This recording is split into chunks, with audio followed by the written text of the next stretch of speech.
faz muitos anos, quando nos adentrávamos pela mediunidade e estávamos ainda sem nenhuma base doutrinária para nos afeiçoarmos ao que era o Espiritismo, o espírito desencarnado Viana de Carvalho apareceu-me um dia e propôs-me que lesse o Livro dos Espíritos por ser a obra básica deste admirável conjunto de obras. Mas contando apenas 14 anos, desacostumado às leituras profundas, tomamos da obra e sentimos que não poderíamos devassá-la quanto gostaríamos. E ao perceber que era uma obra de grande profundidade para a qual não tínhamos o discernimento necessário para aprofundá-la, lemos-la com rapidez, saltando páginas. 2 a 4 dias depois, aparece-nos outra vez o espírito Viana de Carvalho e lhe perguntamos: agora, que livro poderíamos ler? Ele disse: o Livro dos Espíritos. Eu disse: mas já o li. Ele disse: leia outra vez. E eu comecei a perguntar-me se ele não teria percebido que a leitura que eu houvera feito não teria sido a ideal. Comecei agora a ler com seriedade. A introdução dava-me uma ideia das lutas e dos percalços, desde as experiências frívolas das mesas girantes, a este conjunto extraordinário de ciência, de filosofia e de religião. E me perguntava como pôde este homem admirável retirar daquela frivolidade que já há alguns anos movimentava a mentalidade europeia uma obra tão extraordinária e ímpar como é a doutrina espírita. No entanto, foi a questão número 1 que nos venceu totalmente. Egresso da Igreja Católica, quando tivemos a oportunidade de ler com emoção a indagação que faz o codificador, que é Deus.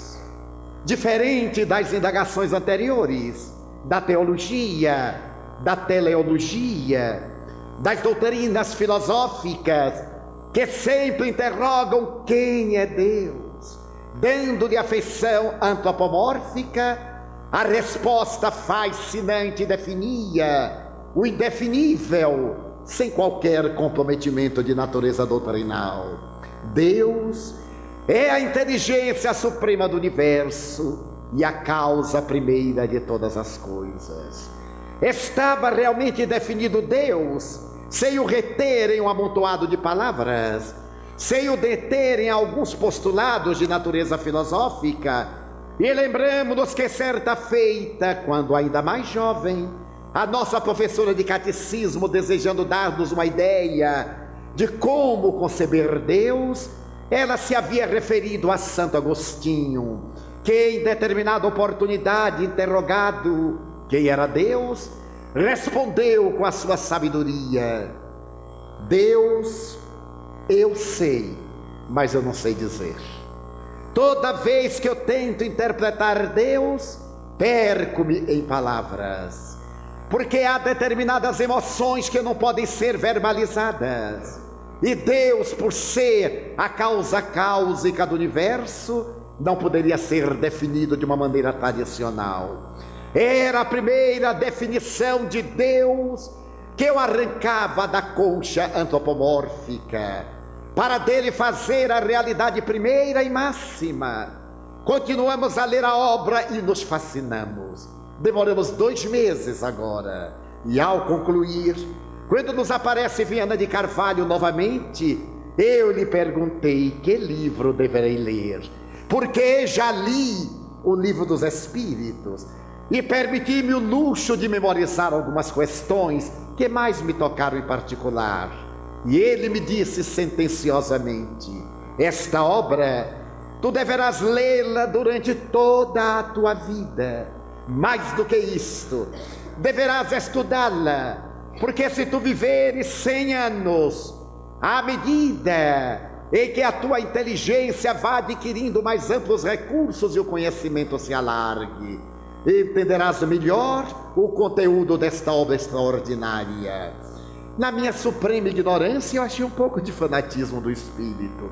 100 anos para estudar uma obra, parece-me que é um tempo bastante largo. E se passaram aproximadamente 30 anos. Certo dia, escutava um grupo de jovens falando sobre física nuclear, sobre física quântica. Faziam abordagem dos espaços intermoleculares. Olhando-os, na minha permanente ignorância, eu disse, mas aí está uma questão que Allan Kardec não examinou. Viana de Carvalho enganou-me.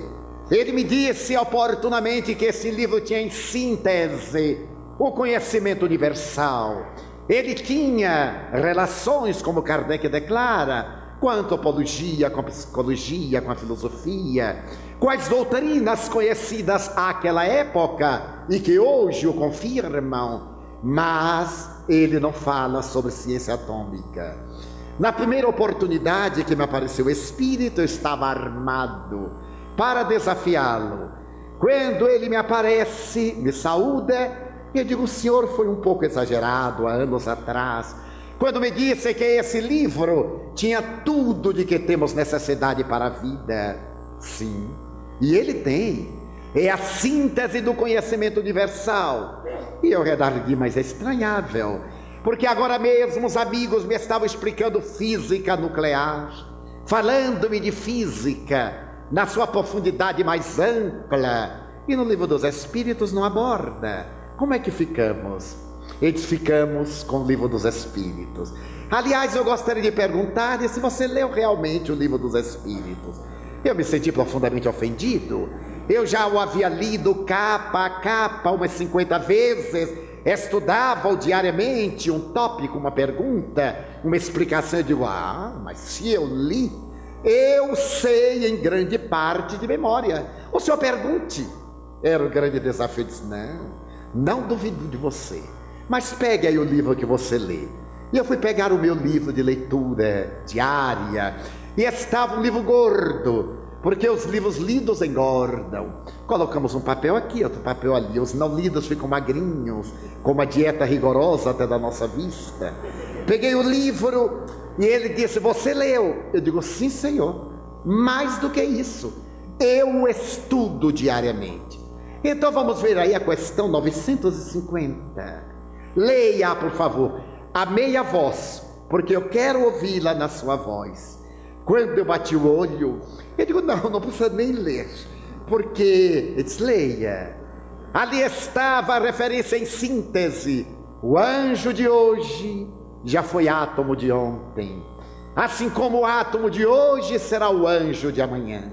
Em um período em que o átomo era a partícula indivisível, quando a ciência física, ainda vinculada ao academicismo, ao pensamento newtoniano, ao classicismo, os espíritos revelam que esse átomo um dia será anjo, isto é, fará parte da constituição molecular de um ser transcendente.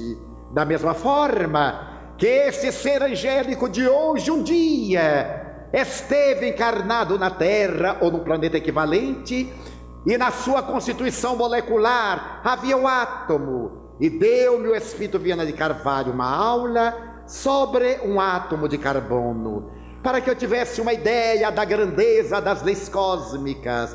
Demonstrou-me que desde o momento em que essa partícula aparece, ela vai ingerida ou eliminada pela criatura humana, pela criatura animal, vai absorvida pela assimilação clorofiliana da planta, vai à raiz ou vai absorvida através do humus da terra, até o momento em que ela vai cair numa estrela novíssima, e pela alta temperatura ocorre uma fissão nuclear, mostrando que tudo se encadeia em a natureza. Há um encadeamento intérmino que parte do início das coisas até o momento culminante, a perfeição relativa que nos está destinada a todos nós.